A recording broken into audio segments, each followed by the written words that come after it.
السلام عليكم ورحمة الله تعالى وبركاته أيها الشباب.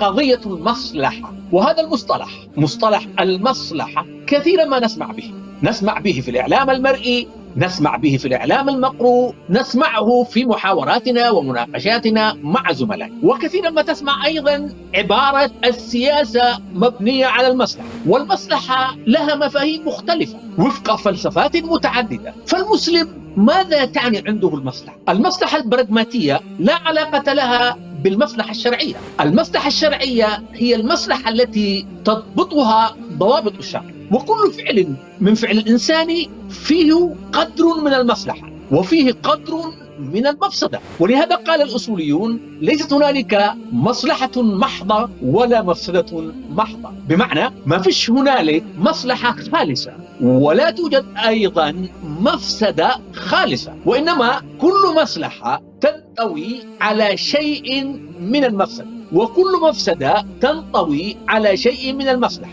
لكن الشارع قارن بين المصلحة والمفسدة في فعل ما، فرأى أن مفسدته أعظم فحرمه ومنعه، أو رأى أن مصلحته أعظم مقابل مفسدته فأباحه وأجازه. أما المصلحة عند البراغماتيين لا علاقة لها بالدين ولا علاقة لها بالأخلاق، ولا تنقب المصلحة الأخروية ولا تراعيها، لأنها مفصولة عن المصلحة الأخروية، هي تنظر فقط في الإطار الدنيوي. ولهذا في التعامل الاقتصادي لا تمانع من التعامل بالربا، وتقول المصلحة الاقتصادية تتطلب أن نتعامل بالربا، ولا تلتفت أبدا إلى أن الربا مضاد للتعامل الشرعي وللانطباع الأخلاقي، لأنه لا يجوز أكل أموال الناس بالباطل. أحل الله البيع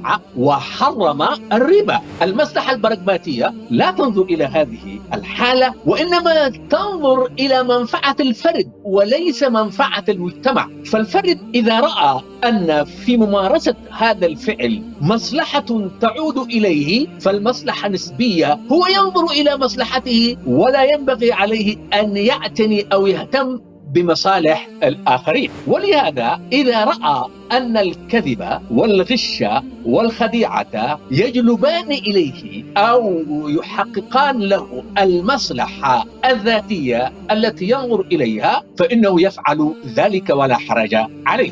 أما الشرع في نظرته للمصلحة فإنه يقول: ما دام الإثم وإثمهما أكبر من نفعهما في الخمر والميسر. الخمر والميسر فيه مصلحة، ولكن إذا قارنا المصلحة بالمفسدة المترتبة عليهما نجد أنها مصلحة ضئيلة جدا، لهذا الشارع لم يعتبرها، بمعنى لم يعطيها قيمة فأهدرها وحرم الخمر. كذلك الميسر فيه مصلحة فردية، الشخص يلعب القمار ويكسب أموال في وقت وجيز، وهذه مصلحة، ولكن الشارع نظر إليها وألغاها مقارنة بالمفاسد المترتبة عليها.